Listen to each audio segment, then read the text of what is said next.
안녕하세요, 여러분. 오늘은 62세 김성호 씨의 이야기로 시작해볼까 합니다.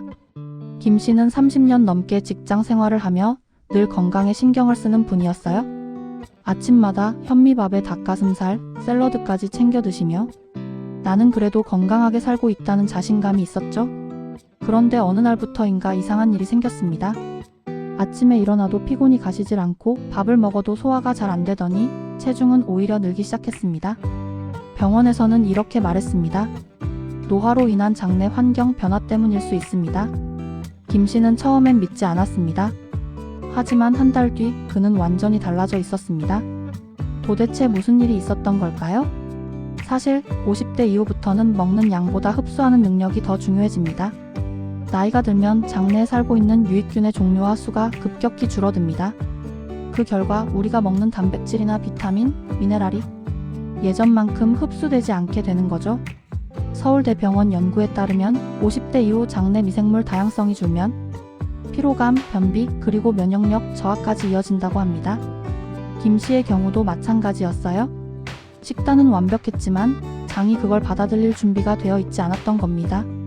결국 핵심은 무엇을 먹느냐보다 내 몸이 그것을 얼마나 흡수하느냐였습니다. 김 씨는 의사와 상담 후 식단을 완전히 새로 짰습니다. 첫 번째 아침입니다. 현미밥 대신 오트밀과 요거트, 견과류, 블루베리를 먹기 시작했습니다. 이 조합은 장내 유익균의 먹이가 되는 섬유질과 폴리페놀이 풍부하죠. 점심은 기존과 크게 다르지 않았지만 잡곡밥에 생선구이, 김치, 시금치나물을 넣어 단백질과 발효식품을 균형 있게 구성했습니다. 그리고 저녁은 가볍게 단백질 쉐이크와 삶은 달걀, 샐러드로 마무리했습니다. 이렇게 하루 세 끼를 바꾼 것뿐인데 그의 장내 환경이 달라지기 시작했습니다. 김 씨는 유산균만 챙기는 대신 식사 속에서 자연스럽게 장 건강을 살리는 재료를 늘렸습니다. 김치, 된장, 요거트 같은 발효식품은 장내 균형을 회복하는 데 큰 도움이 되거든요. 그리고 단백질은 한 번에 몰아서 먹지 않고 아침, 점심, 저녁으로 나눠서 섭취했습니다. 이렇게 하면 흡수율이 20% 이상 올라간다고 알려져 있습니다.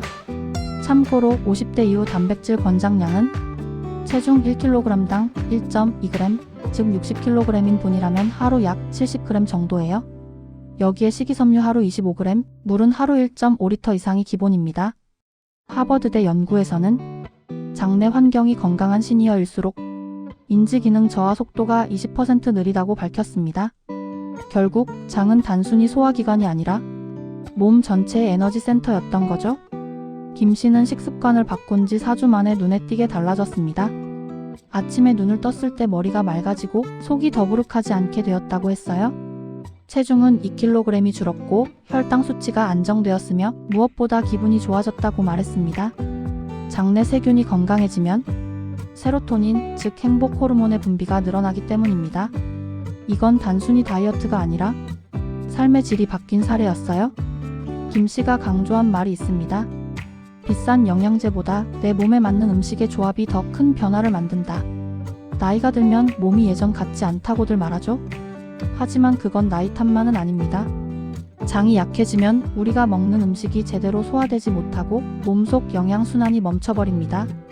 반대로 장을 살리면 면역력, 기분, 피로, 수면, 심지어 기억력까지 달라집니다.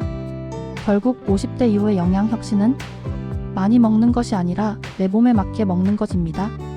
김 씨처럼 여러분도 이번 주 단 한 끼만이라도 장 건강식을 시도해보세요. 작은 변화가 생각보다 큰 차이를 만듭니다.